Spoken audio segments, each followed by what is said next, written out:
میری زندگی کا پہلا ٹرین کا سفر تھا جو میں نے اکانومی کلاس میں ساہیوال سے کراچی تک کرنا تھا۔ رات کے 9:15 بجے گاڑی اسٹیشن پر رک گئی۔ سردی سخت تھی اور دھند چھائی ہوئی تھی۔ جیسے ہی میں ڈبے میں داخل ہوا تو مجھے احساس ہوا کہ ٹرین میں رش بہت زیادہ ہے۔ خیر میرے پاس مکمل برتھ کی بکنگ موجود تھی۔ میں رش میں سے جگہ بناتا ہوا جب اپنے برتھ پر پہنچا تو وہاں پر پہلے ہی سے کوئی فیملی بیٹھی ہوئی تھی۔ ایک ادھیڑ عمر عورت، ساتھ میں 2 جوان لڑکیاں اور ایک چھوٹا لڑکا جس کی عمر بمشکل 8-9 سال رہی ہوگی۔ میں نے عورت سے کہا کہ آنٹی میری سیٹ خالی کر دیں، میں نے وہ بک کروائی ہوئی ہے۔ کہنے لگی بیٹا میں جوان بیٹیوں کو لے کر کہاں بیٹھوں، گاڑی میں تو پاؤں رکھنے کی جگہ بھی نہیں ہے۔ دونوں لڑکیاں جو شاید اس عورت کی بیٹیاں تھیں امید طلب نظروں سے مجھے دیکھ رہی تھیں۔ میرے دل میں ہمیشہ کی طرح رحم آ گیا اور میں ان کے چھوٹے بھائی کے ساتھ سمٹ کر بیٹھ گیا۔ گاڑی چل پڑی اور رفتار پکڑنے لگی، ساتھ ہی سرد ہوا جسم سے ٹکرانے لگی۔ میں نے بیگ کھولا اور گرم چادر نکال کر جسم پر اوڑھ لی اور اپنے موبائل میں گم ہو گیا۔ مجھے بار بار ایسا محسوس ہو رہا تھا ایک لڑکی میرے چہرے کو بار بار دیکھ رہی تھی، لیکن میری ہمت نہیں ہو رہی تھی کہ گردن موڑ کر اس کی طرف دیکھوں۔ میں تو یہ سوچ کر پریشان ہو رہا تھا کہ اتنا لمبا سفر بیٹھ کر کیسے کٹے گا۔ تھوڑی دیر بعد اس عورت نے دونوں برتھ کے درمیان فرش پر کپڑا بچھایا اور لیٹ کر کمبل اوڑھ لیا، اور چھوٹا لڑکا بھی اس خاتون کے ساتھ ہی لیٹ کر سو گیا۔ اب برتھ پر میرے ساتھ دونوں لڑکیاں ہی رہ گئی تھیں۔ ایک لڑکی نے مجھے کہا کہ آپ لیٹ جائیں، ہم آپ کے پاؤں والی طرف بیٹھ جاتی ہیں۔ میں نے بیگ سر کے نیچے رکھا اور چادر کھینچ کر نیم دراز ہو گیا۔ تھوڑی دیر بعد مجھے ایسا لگا کہ ایک لڑکی کا جسم میرے پاؤں سے چھو رہا ہے۔ میں نے پاؤں تھوڑے پیچھے کر لیے، لیکن چند منٹ بعد ہی اس کا جسم میرے پیر سے رگڑ کھانے لگا۔ میں سمجھ گیا کہ لڑکی جان بوجھ کر ایسا کر رہی ہے۔ میں خاموشی سے لیٹا رہا۔ پھر میں نے چادر سے تھوڑا باہر جھانکا تو مجھے معلوم ہوا کہ ڈبے میں لائٹ بند ہے۔ اندھیرا اتنا کہ ہاتھ کو ہاتھ سجھائی نہیں دے رہا تھا اور لڑکی اسی اندھیرے کا فائدہ اٹھانا چاہ رہی تھی۔ میری نیت میں بھی شیطان نے فطور ڈالنا شروع کر دیا تھا۔ میں نے سوچا کہ اگر وہ خود چل کر میرے پاس آ رہی ہے تو مجھے کیا اعتراض ہے، میں نے بھی تو ان پر احسان کر کے اپنی سیٹ پر بٹھایا ہے۔ یہی بات سوچ کر میں نے اپنا پاؤں اٹھایا اور اس کی گود میں رکھ دیا۔ وہ اپنے ہاتھوں کی انگلیوں سے میرے پاؤں کے ساتھ کھیلنے لگی۔ میرے جسم میں ایک انوکھا احساس جاگ رہا تھا۔ اب تو مجھے پورا یقین تھا کہ وہ میرے ساتھ مکمل تعاون کرے گی۔ تھوڑی دیر گزری تو میں نے اس کو بازو سے پکڑ کر کھینچا اور اپنے اوپر گرا دیا، اور وہ بھی اسی انتظار میں تھی۔ میرے ساتھ لیٹ کر وہ بہت مزے سے باتیں کرتی رہی۔ اس کا نام زرینہ تھا۔ وہ اپنی بہن، بھائی اور ماں کے ساتھ صادق آباد جا رہی تھی۔ میں نے اس سے کہا کہ تمہاری بہن جاگ رہی ہے، اس کو پتہ چل گیا ہوگا کہ تم میرے ساتھ لیٹی ہو۔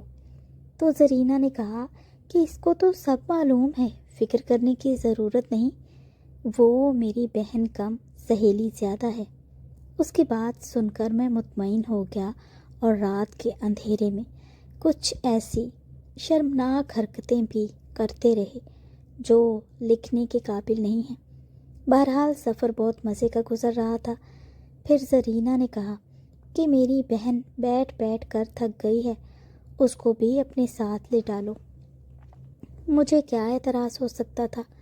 اب صورتحال کچھ ایسی بن گئی تھی، میرے ایک طرف زرینہ اور دوسری طرف اس کی بہن لیٹی ہوئی تھی۔ میں بمشکل ہی لیٹ پا رہا تھا، لیکن صورتحال ایسی تھی کہ سب کچھ بہت دل فریب لگ رہا تھا۔ دونوں بہنیں بہت دیر تک مجھ سے چھیڑ چھاڑ کرتی رہیں اور میں خود کو خوش قسمت سمجھ رہا تھا۔ پتہ ہی نہیں چلا رات کے کس پہر میری آنکھ لگ گئی اور میں گہری نیند سو گیا۔ خواب میں بھی دونوں بہنیں میرے ساتھ شرارتیں کرتی رہیں، کبھی میری پینٹ کی جیب میں ہاتھ ڈال دیتی اور کبھی مجھے چٹکیاں کاٹنے لگتی۔ ایسے ہی سفر کٹتا رہا اور صبح دن کے اجالے میں میری آنکھ کھلی تو ٹرین سندھ میں داخل ہو چکی تھی اور میں آنکھیں ملتا ہوا اٹھ بیٹھا۔ وہ ساری فیملی اپنے مطلوبہ اسٹیشن پر پیچھے ہی کہیں اتر چکی تھی۔ رات والی باتیں سوچ کر میرے ہونٹوں پر مسکراہٹ دوڑ گئی۔ مجھے زرینہ اور اس کی بہن یاد آ گئیں جنہوں نے میرے سفر کو خوشگوار بنا ڈالا تھا۔ میں نے ٹائم دیکھنے کے لیے جیب میں ہاتھ ڈال کر موبائل باہر نکالنا چاہا تو میری جیب خالی تھی۔ میں نے جلدی سے دوسری جیب میں ہاتھ ڈالا تو وہ بھی خالی، میرا منہ چڑھا رہی تھی۔ میں جلدی سے اٹھ کر بیٹھ گیا اور اپنی چادر اٹھا کر دیکھی تو بھی میرا موبائل موجود نہیں تھا۔ سیٹ کے اوپر، نیچے، بیگ کی جیب میں، ہر جگہ دیکھ لیا لیکن موبائل نہیں ملا۔ مجھے چھوٹا سا ہارٹ اٹیک آنے لگا کیونکہ میرا موبائل 40,000 کا تھا جو میں نے مشکلوں سے پیسے جمع کر کے خریدا تھا۔ پینٹ کی پچھلی جیب میں ہاتھ ڈالا تو بٹوا غائب تھا۔ دماغ کا فیوز ہی اڑ گیا۔ پہلے موبائل اور اب بٹوا، دونوں غائب تھے۔ ہر جگہ پاگلوں کی طرح تلاش کرنے کے باوجود بھی کچھ نہیں ملا۔ بٹوے میں میرے 18,000 روپے، شناختی کارڈ، ATM کارڈ اور دیگر ضروری کاغذات تھے۔ اچانک میرے ذہن میں زرینہ آ گئی جو بار بار میری پینٹ کی جیب میں ہاتھ ڈالتی تھی اور میں اس کی ادا پر قربان ہو رہا تھا۔ دراصل جب میں سو گیا تھا تو دونوں بہنوں نے بڑی تسلی سے میری جیبوں کی صفائی کر ڈالی تھی اور مجھے موبائل اور نقدی سے محروم کر کے صبح سویرے چلتی بنی تھی۔ جب سارا چکر سمجھ آیا تو میں سر پکڑ کر بیٹھ گیا۔ اب میرے پاس پچھتاوے کے علاوہ کچھ نہیں بچا تھا۔ میں نے کسی سے فون مانگ کر اپنے دوست کو صرف اتنا بتایا کہ سوتے ہوئے میرا موبائل اور بٹوا چوری ہو گیا ہے، اس لیے مجھے اسٹیشن پر لینے آؤ تو ساتھ کچھ پیسے لیتے آنا۔ اس کے بعد باقی کا سفر میں نے فقیروں کی طرح گزارا۔ جیب میں پیسہ تھا نہ کھانے کو کچھ پاس تھا۔ شام کو جب میں کراچی ریلوے اسٹیشن پر اترا تو بہت بڑا سبق سیکھ چکا تھا۔ ایک رات کا مزہ مجھے تقریباً 60,000 روپے میں پڑا تھا۔ اس کے بعد میں نے بہت زیادہ سفر کیے لیکن کبھی کسی زرینہ یا سکینہ کے چکر میں نہیں آیا۔ پیارے ناظرین، بتائیے گا کہ میری آپ بیتی کیسی لگی آپ کو، اور ہمارے چینل کو سبسکرائب کر دیجیے گا۔ شکریہ۔